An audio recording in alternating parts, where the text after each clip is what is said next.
À partir de l'exemple pratique, nous avons vu comment peut-on partant d'un modèle de régression linéaire simple et d'un échantillon de n observations pour estimer les paramètres bêta 0 et bêta 1 du modèle économétrique et qui sont inconnus.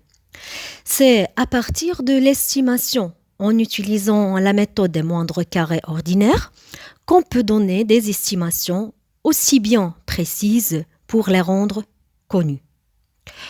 Pour l'évaluation d'un estimateur, il faut vérifier s'il vérifie deux propriétés importantes. Est-ce qu'il est sans biais et est-ce qu'il est convergent? La première propriété signifie qu'en moyenne, on doit obtenir la vraie valeur du paramètre. C'est ce que se traduit mathématiquement par l'espérance de l'estimateur. C'est-à-dire qu'on doit vérifier si l'espérance de bêta 0 estimée est égale à la valeur réelle de bêta 0.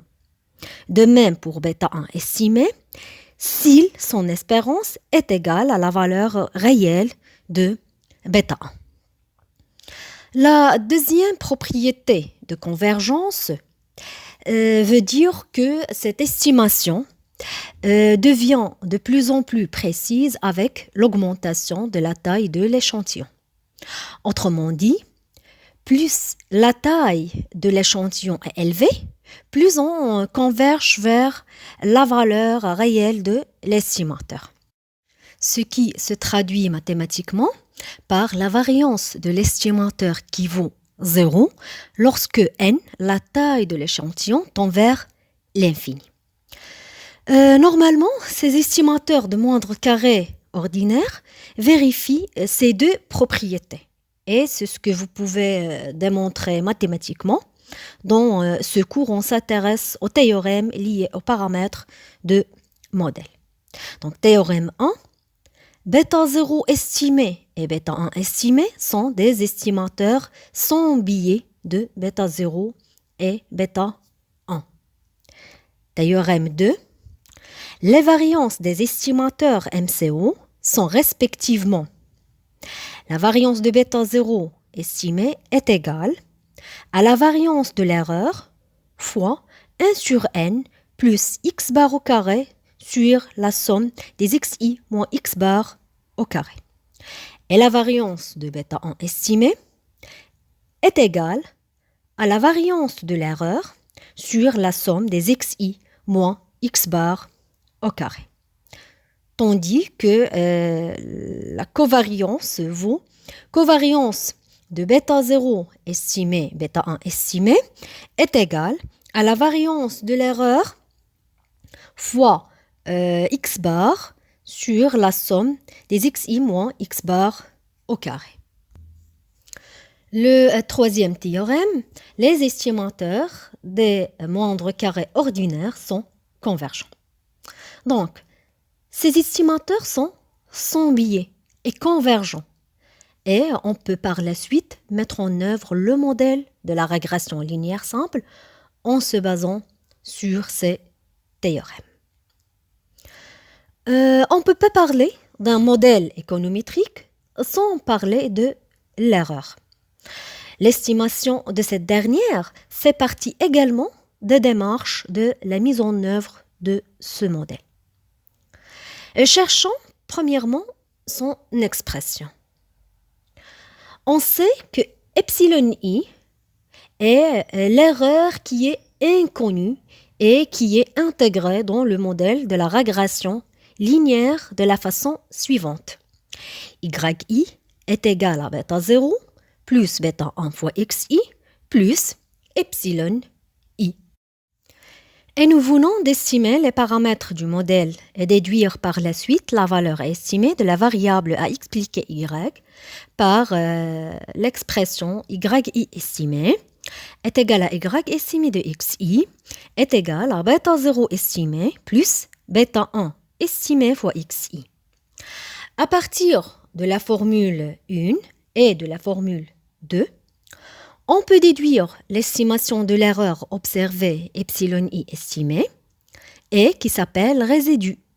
Donc on a 1 moins 2 donne finalement epsilon i estimé est égal à yi moins yi estimé qui est égal à yi moins bêta 0 estimé moins bêta 1 estimé fois xi.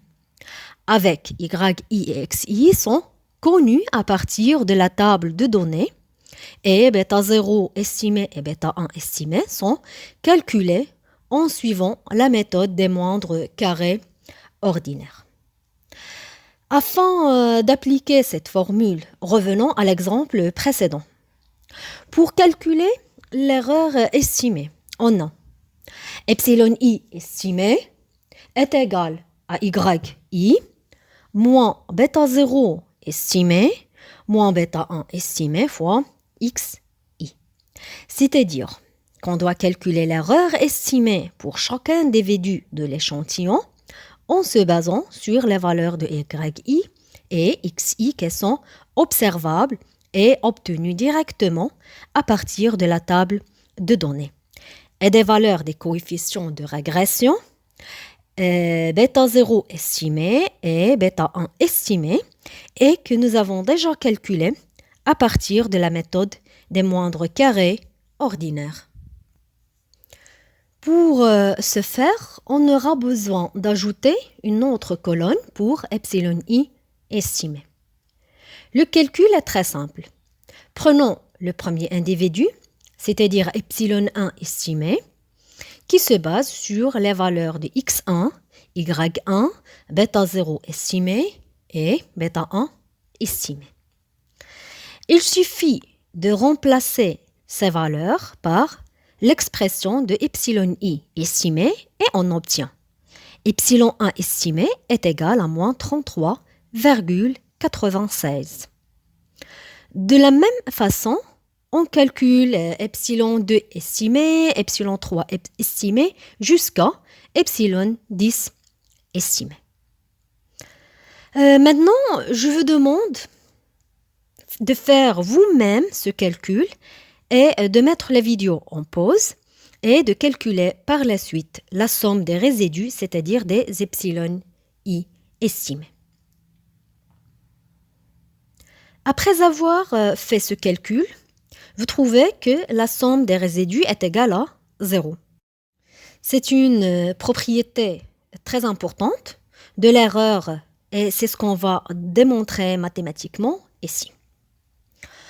On sait que epsilon i estimé est égal à yi moins bêta 0 estimé moins bêta 1 estimé fois xi.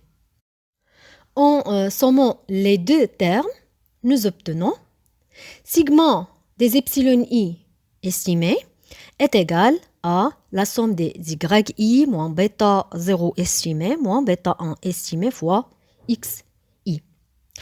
Ce qui est égal à la somme des yi moins la somme des bêta 0 estimés moins la somme de bêta 1 estimé fois xi. Ce qui est égal à n fois 1 sur n sigma yi moins sigma bêta 0 estimé moins n fois 1 sur n sigma bêta 1 estimé fois xi. 1 sur n sigma yi c'est y bar. 1 sur n sigma bêta 1 estimé xi c'est bêta 1 estimé fois x bar. Donc, ça est égal à n fois y bar moins n bêta 0 estimé moins n bêta 1 estimé fois x bar. Donc, on va remplacer bêta 0 estimé par son expression. Donc, ce qui est égal à n fois y bar moins n fois y bar moins bêta 1 estimé x bar moins n fois bêta 1 estimé x bar. Et on trouve finalement que la somme des epsilon i estimés est égal à 0. Donc, nous avons pu démontrer mathématiquement le résultat obtenu.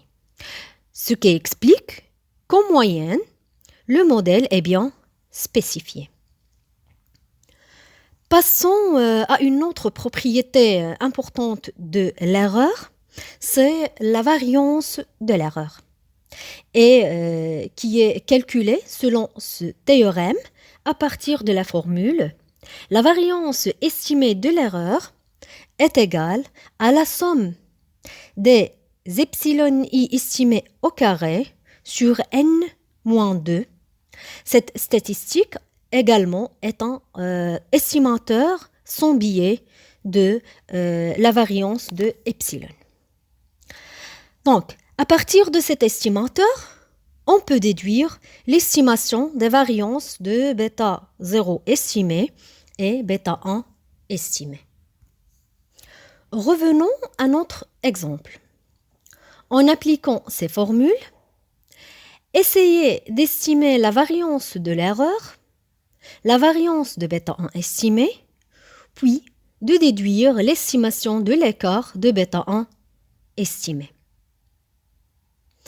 Donc, pour estimer la variance de l'erreur, on doit ajouter une colonne pour epsilon i estimé au carré, qui est tout simplement le carré de epsilon i estimé pour chaque individu.